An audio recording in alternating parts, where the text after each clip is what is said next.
ایک زمانہ آیا کہ قریش کے ظلم و ستم اور جور و جبر اتنے زیادہ بڑھ گئے کہ کمزوروں پر جو ظلم ڈھاتے تھے، زیادتی کرتے تھے، وہ دیکھے نہیں جاتے تھے۔ تو سیدنا صدیق اکبر شہر مکہ کو چھوڑ کر کے مکہ سے باہر جا رہے تھے۔ راستے میں ابن دغنہ ملا، یہ قریش کا سردار تھا، اور اس نے کہا کہ آپ کدھر جا رہے ہیں؟ تو آپ نے فرمایا کہ اس شہر میں اب رہنا نہیں ہے جہاں جور و جبر کا رواج ہو، جہاں ظلم و تعدی پھیلتا ہی چلا جائے، جہاں شر کو کوئی روکنے والا ہی نہ ہو، تو میں تو اس شہر میں نہیں رہنا چاہتا۔ تو ابن دغنہ نے آپ کو روک لیا، اس نے کہا میں آپ کو نہیں جانے دوں گا۔ ان مثلک لا یخرج ولا یخرج، آپ جیسا شخص کبھی بھی شہر سے باہر نہیں جائے گا اور نہ اس کو نکالا جا سکتا ہے۔ جناب سیدنا صدیق اکبر رضی اللہ تعالی عنہ کے بارے میں گواہی ایک کافر کی سنیے جو دھرم میں، عقیدے میں مخالفت رکھتا ہے، لیکن سچائیاں تو سر چڑھ کے بولتی ہیں۔ اب ابن دغنہ سیدنا صدیق اکبر کو بازو سے پکڑ لیتا ہے اور واپس مکے کی طرف چلتے ہوئے کہتا ہے فَإِنَّكَ تَكْسِبُ الْمَعْدُومَ، اس لیے کہ جس کا کوئی کمانے والا نہیں، ابو بکر تم اس کے کمانے والے ہو۔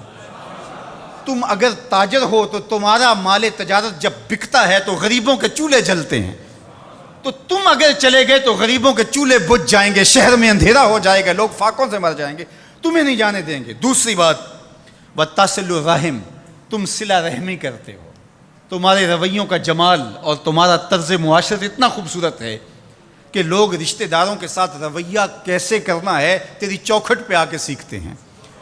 تیسری بات وَتَحْمِلُ الْكَلَّ، جس کا کوئی بوجھ اٹھانے والا نہیں، ابو بکر اس کا بوجھ تم اٹھاتے ہو، اس کی ضرورت کو تم پورا کرتے ہو۔ وَتَقْرِي الضَّيْفَ، اور آپ مہمان نواز ہیں، اور وَتُعِينُ عَلَى نَوَائِبِ الْحَقِّ، اور آپ ان لوگوں کی مدد کرتے ہیں جو راہ حق کے اندر مشکلات میں گھر جاتے ہیں۔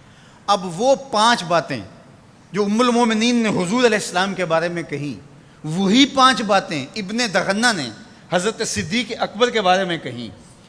تو اب یہ سمجھنے میں کوئی دیر نہیں لگتی کہ حضور نے اپنے غلاموں پہ اپنی سیرت کا رنگ چڑھا دیا تھا، اور ایسا پختہ رنگ تھا، ایسا پکا رنگ تھا جس کو کافر بھی دیکھ رہا ہے۔ وہ رنگ دور سے ہی دکھائی دیتا تھا کہ ابو بکر پہ بھی محمدی رنگ ہے، عمر پہ بھی محمدی رنگ ہے۔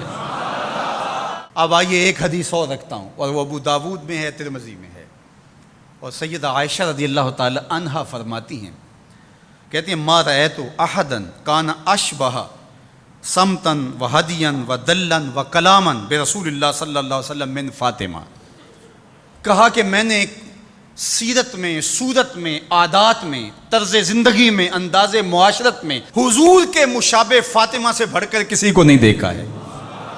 اگر حضور کی سیرت کا عکس کامل دیکھنا چاہتے ہو، اگر حضور کے جمال کا نقشہ مکمل دیکھنا چاہتے ہو، اگر محمد عربی کی تصویر دیکھنا چاہتے ہو، تو وہ فاطمہ بنت محمد ہے صلی اللہ علیہ وسلم۔ ابو بکر صدیق حضور کے رنگ میں رنگے ہوئے، سیدہ فاطمہ حضور کے رنگ میں رنگی ہوئی ہیں، اور وہ بھی حضور کی تربیت کا عکس ہیں، اور یہ بھی تربیت کا عکس ہیں۔ وہ بھی حضور کا رنگ اور یہ بھی حضور کا رنگ، اور دونوں ایک ہی سینے سے پھوٹتی ہوئی شعائیں، ایک ہی چمن کے مہکتے ہوئے 2 پھول، ایک کا نام فاطمہ ہے اور دوسرے کا نام ابو بکر ہے۔ اور اگر کوئی انگلی اٹھاتا ہے سیدنا ابو بکر پہ تو وہ حضور کی تربیت میں نقص نکالتا ہے، اور اگر سیدہ فاطمہ تو زہرا پہ کوئی بات کرتا ہے تو وہ بھی سوچے بات کہاں تک جا رہی ہے۔ اس امت کو الجھا دیا گیا، اہل بیت اور صحابہ کو الگ الگ خانوں میں بانٹ کر کے اس انداز کے ساتھ پیش کیا گیا کہ جس طرح اہل بیت کے ماننے والے اور ہوتے ہیں اور اصحاب رسول کے ماننے والے اور ہوتے ہیں۔ ہماری محبتوں کا مرکز ذات رسالت مآب صلی اللہ علیہ وسلم ہے۔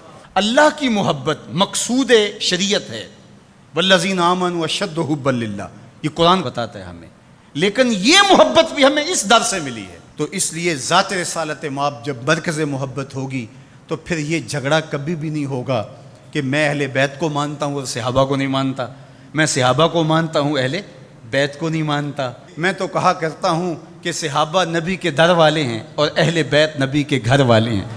ہم کہتے ہیں گھر والوں تمہیں بھی ہمارا سلام ہو، در والوں تمہیں بھی ہمارا سلام ہو۔